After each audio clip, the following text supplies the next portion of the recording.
Oh my god. John, were you up on Wikipedia all night? John, are you okay? You're shaking. You guys, you will not believe what I just read on Wiki. Welcome to Reddit on Wiki, the poorly researched, semi-funny podcast on random stuff we find on the internet. Who are you talking to? And why are you shaking so much? Subscribe to Reddit on Wiki on Apple Podcasts, Spotify, or wherever you listen to podcasts. Sean, I'm scared. Me too, buddy. Me too.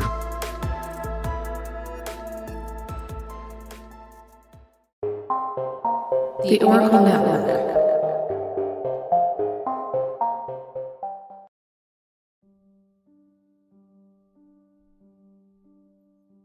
Hello and welcome to Reverie True Crime.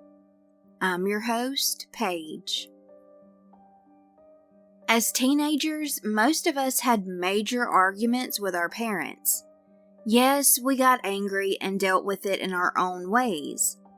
But what happens when a depressed, mentally unstable 16-year-old doesn't know how to handle his emotions and goes off the rails, spinning so far out of control that he murders his whole family? Even going so far as to talking about it for months before the argument that was said to be the last straw occurred. People at his school never believed he would actually kill his parents, and ranting was just his way of blowing off steam. This is the story of David Brom and what he did to his family out of complete hormonal rage, violent impulse, paired with progressive depression. Let's get into it.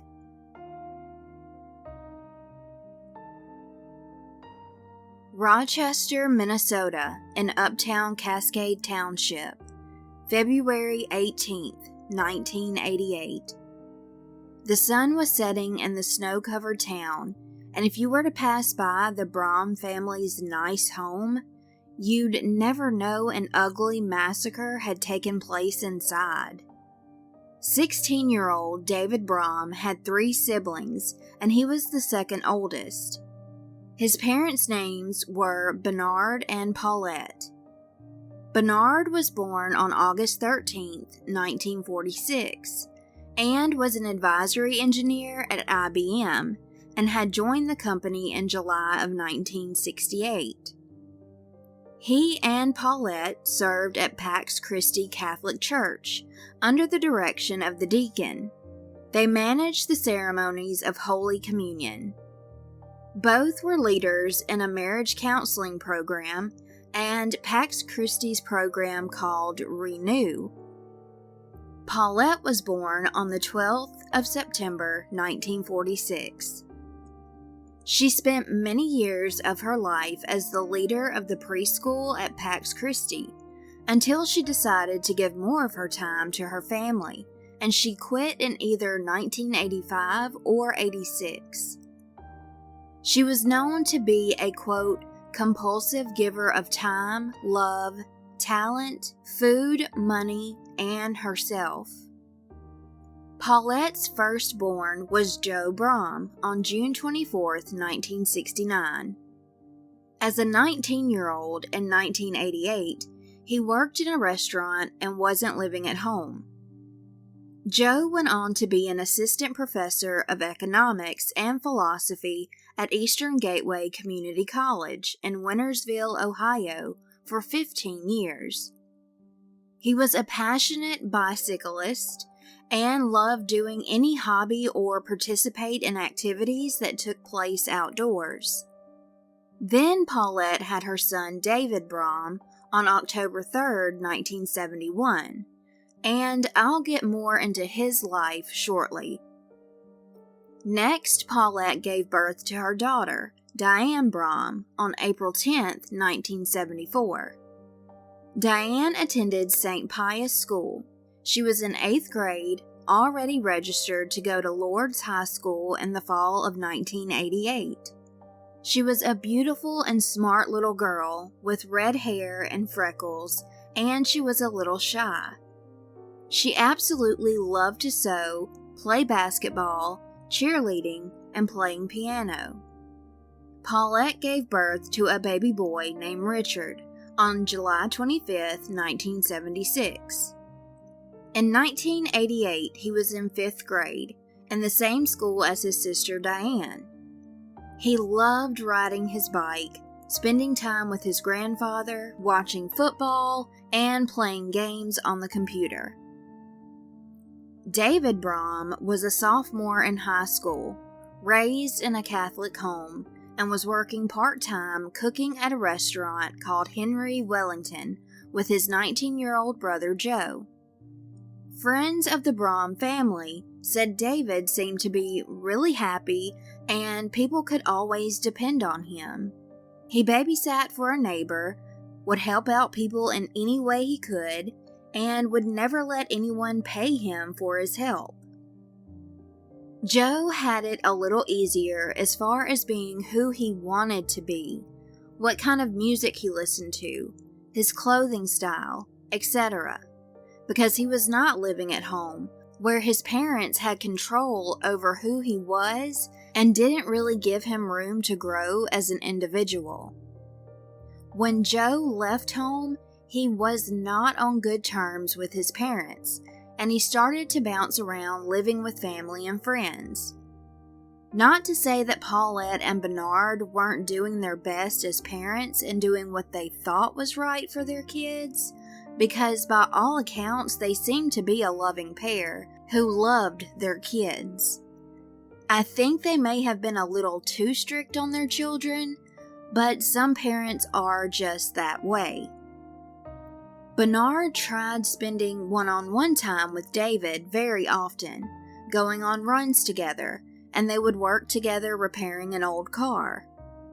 David's younger brother and sister were under the age of 14, happy-go-lucky and super active.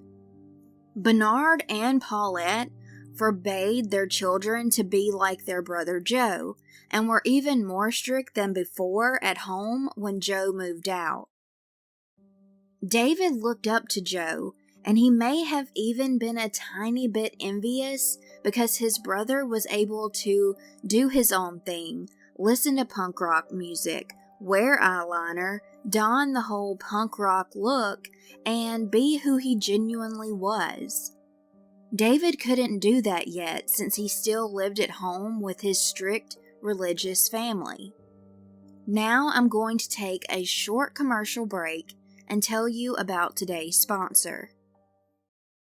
Ana Luisa has the best sustainable jewelry that is so trendy, beautiful, and you can wear the pieces with literally anything, t-shirts, or for a dressy occasion.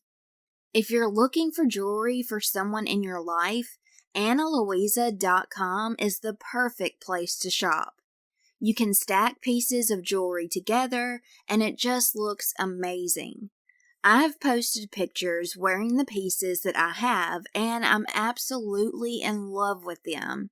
Ana Luisa has so many styles that anything you could possibly be looking for, you'll find when you shop at Ana Luisa. That's ANALUISA. You can get a discount by going to shop.analuisa.com/truecrime. That's shop.analuisa.com/truecrime. Discount code TrueCrime. Hey, all you true crime fans, this is Mike Ferguson. And this is Mike Morphin. And we'd like to invite you to listen to our podcast, Criminology. Launched in 2017, we've covered a variety of strange cases from murders to missing persons. We dive into a variety of cases in both the U.S. and abroad. Some of the cases are ones you may not have heard of, like the Pocatello babysitter murders or the Canal murders. Other cases we cover are some of the most historic in true crime, like the Tylenol murders and the Lindbergh kidnapping. We also dive into cases that are currently breaking thanks to DNA and forensic genealogy. Sometimes you'll hear from people connected to the cases, like the interview we did with the brother-in-law of the Golden State Killer, Joseph D'Angelo. There are close to 200 episodes of Criminology available to binge on right now. including full seasons covering the Zodiac Killer, the Golden State Killer, and Ted Bundy, and new episodes come out every Saturday night. Subscribe to Criminology today, wherever you listen to your podcast. Back in 1988, there was a little girl named Patty Price. She and 13-year-old Diane Brom were in 8th grade together, and they had been the best of friends since they were in diapers. Patty and Diane's family were great friends, and both of their fathers even worked together. Patty's mom was also their 8th grade teacher. The Saturday before the murders, Patty had spent the night with Diane. It would be the last time she would see her best friend. The following Thursday, she remembered that Diane never showed up to school at all, and her parents had not called the school to give a reason for Diane's absence. Richard, 11 years old, was in 5th grade at the time, and he didn't come to school either. Patty said it was a concern and something was off, because when they missed school, their parents would always call and let the school know why. All day, she still didn't know why she never heard from Diane. That night, as she and her father were laying around and working on her math homework, the phone started to ring sometime after 8 p.m. Back then, if you got a phone call after 8 o'clock, that usually meant something was wrong. Patty's mom grabbed the phone and shortly after broke into tears, sobbing, which is something Patty's mother never did was cry, and she was weeping loudly. Patty could not do anything but freeze, seeing and hearing the cries of her mother. When she got off the phone, she went to Patty, unable to catch her breath, and said, "You're so pretty. You're just gonna die. I don't know how to tell you this, but, Diane's dead." Patty's body stiffened even more, and she said her dad's body froze as well. Patty described it as a dark cloud looming over her, and she just could not move. After a few minutes, Patty was finally able to make it over to her sister's room, who was a senior in high school, and their grandmother also lived with them. Patty remembered that night they found out it wasn't just Diane who had passed away, but the whole family had been killed. However, 16-year-old David Brom was missing.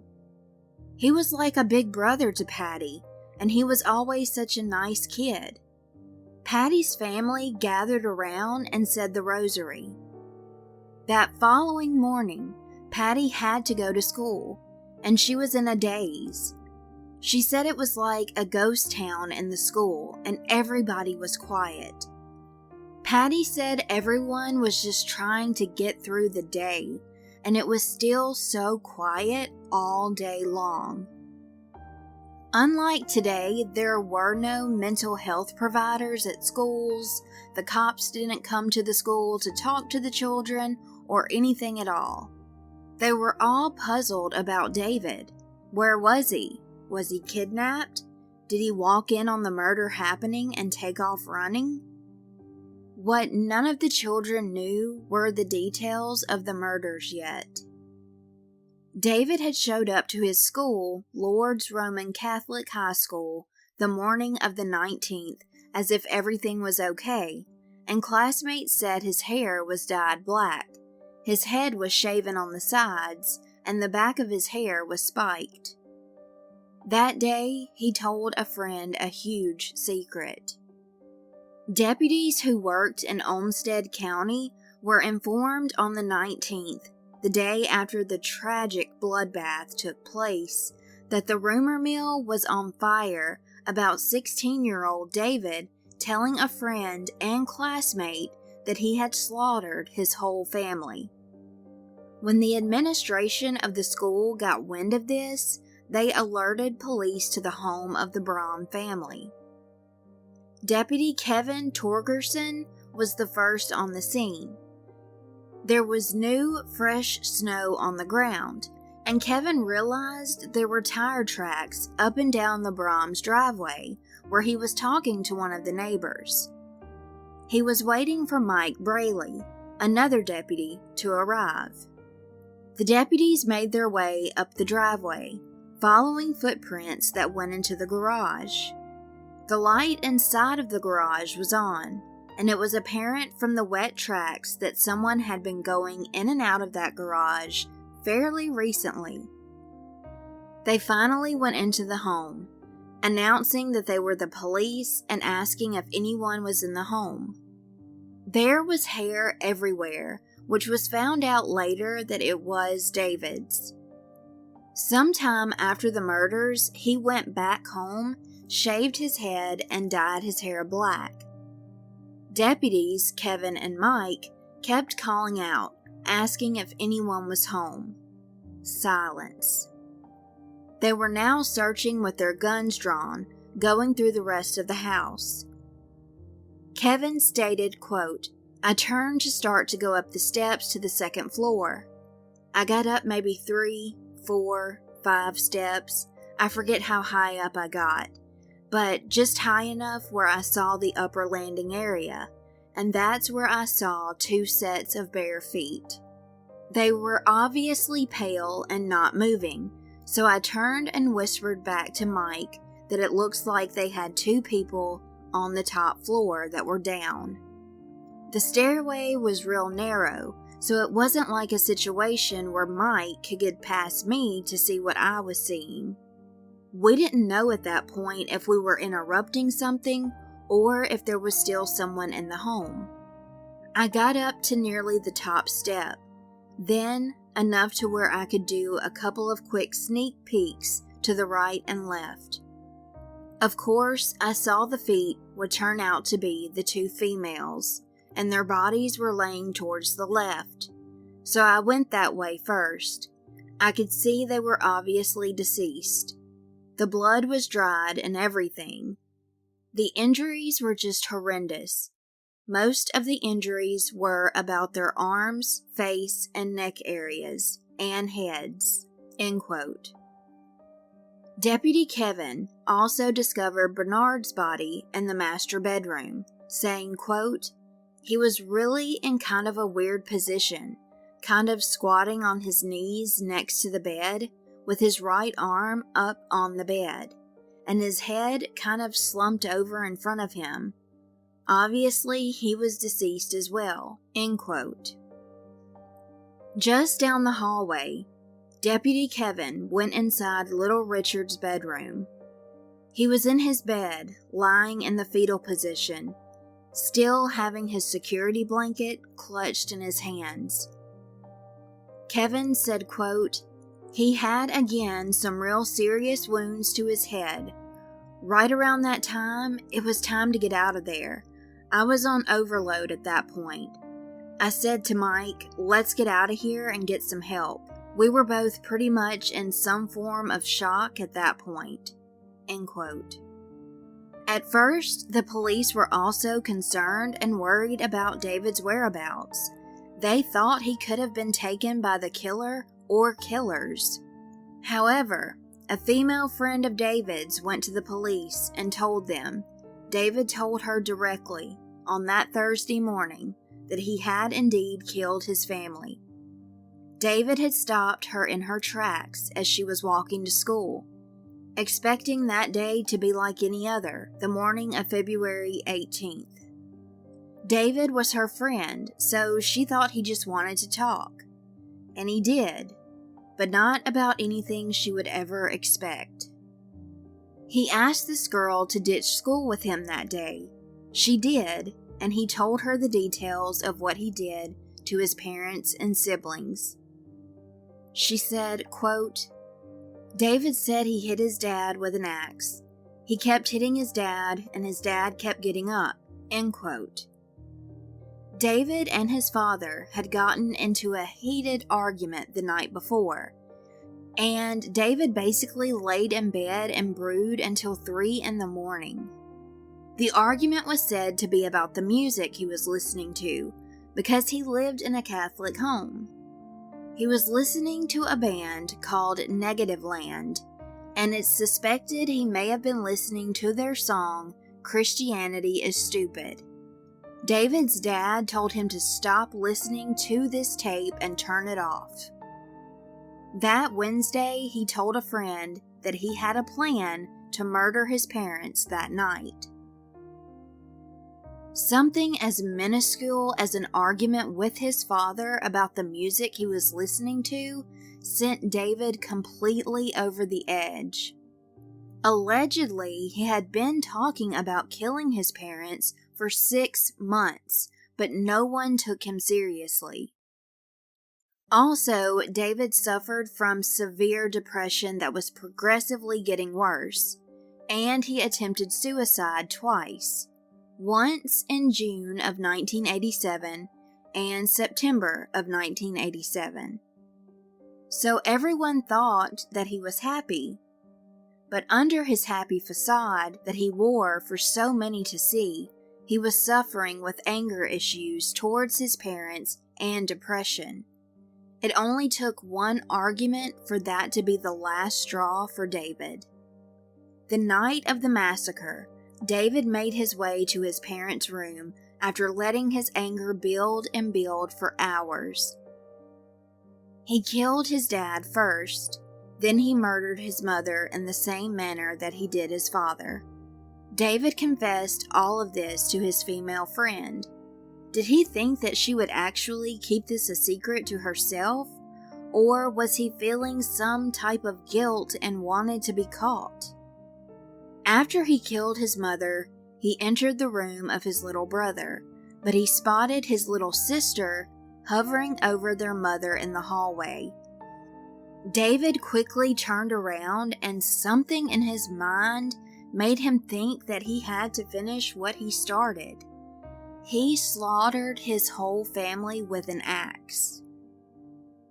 43-year-old Bernard Braum, 42-year-old Paulette Braum, 13-year-old Diane Braum, and 11-year-old Richard Braum. They were all in their nightgowns when they were found. The family had suffered so many slashes in the head, on their arms, neck, and entire upper body, ultimately adding up to around 60 wounds altogether.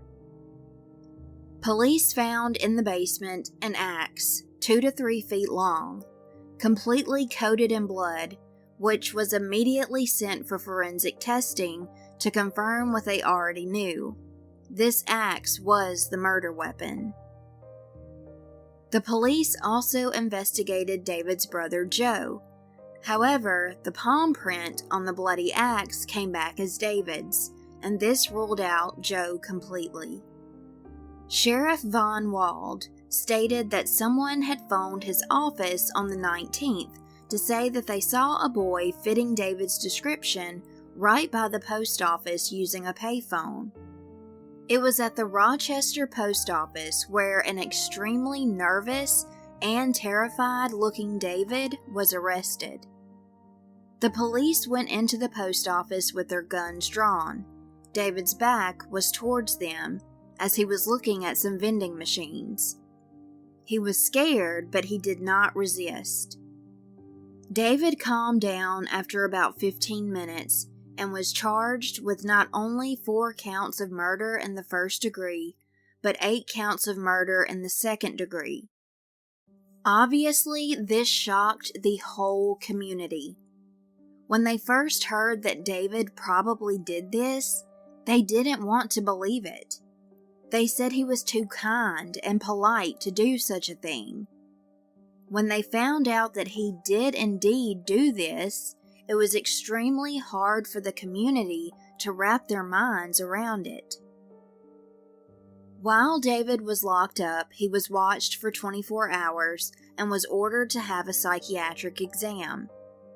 Since David was 16 years old at the time, he was first charged in the juvenile justice system, but the hearing and appeal was everywhere in the media and highly publicized.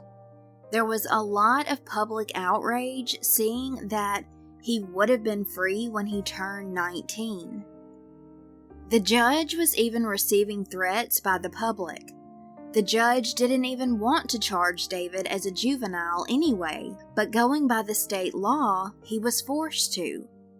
However, charging David as a juvenile was overturned by the state appeals court as well as the state Supreme Court, so he was now going to be prosecuted as an adult.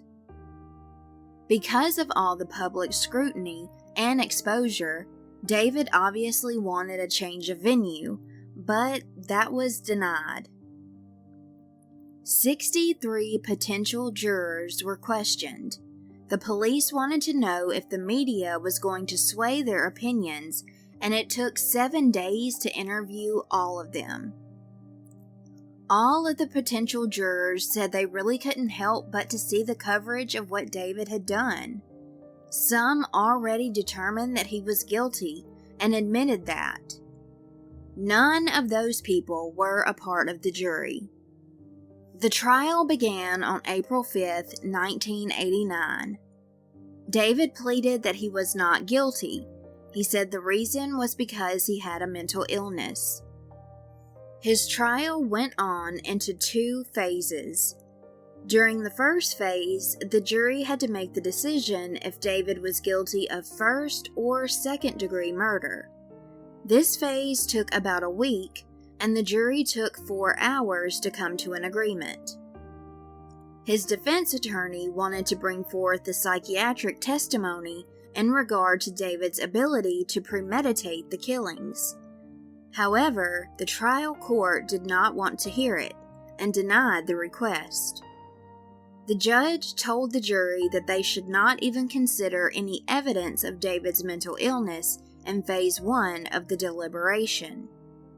When the jury came back with their decision, they found David guilty of first-degree murder. Now they moved on to phase 2 of the trial, with David attempting to prove he was mentally ill by solid evidence. A psychiatrist took the stand to testify that David did not comprehend that murdering his mother, father, brother, and sister was wrong when he was carrying out the act, and he was legally insane. Of course, that was from the defense's side. On the state side, however, they had 4 expert psychiatrists who testified that David was not legally insane at all when he was murdering his family. They did all agree that he does suffer from some type of mental illness or impairment.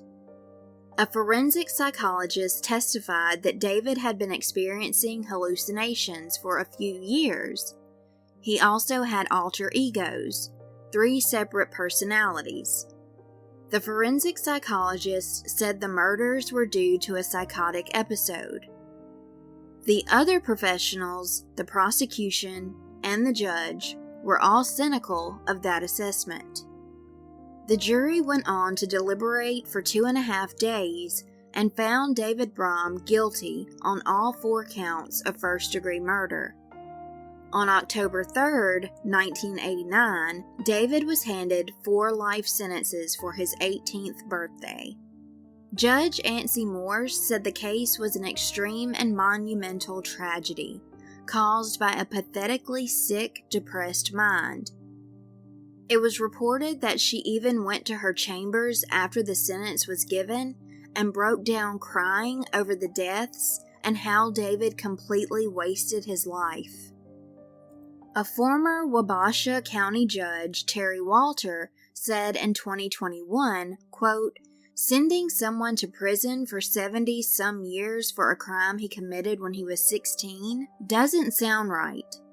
On the other hand, you look at what the crime was, and how do you fashion a fair sentence for a crime that horrendous? It was just an awful situation." End quote.